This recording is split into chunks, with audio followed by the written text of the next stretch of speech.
Казват, че съм момчето на тати. Явно е така. Кой съм аз да споря с хората? Но нека ви разкажа все пак малко повече за себе си. Митко, на 28. Типичен лъв. Няма нещо, което да съм поискал да зависи от мен и да не съм го направил.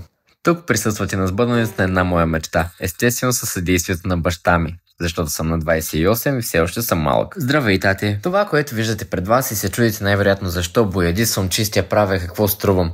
Ето това е. Това е новия декор на моят офис. Моят офис. Мамка му звучи много яко. Мястото, на което ще се случат само шантави неща със сигурност. Какво друго очаквате от мен, извинявайте?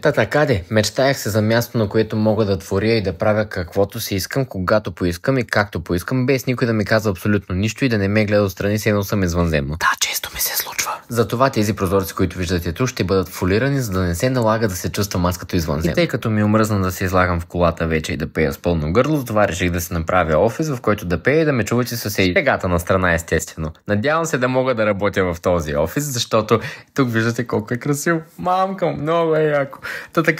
Работя това, че аз штампирам тениски, изработвам суичери с персонален дизайн, чаши и така нататък. Много съм щастлив, хора, това е моето място, много ми е хубаво и така, благодаря ви за вниманието.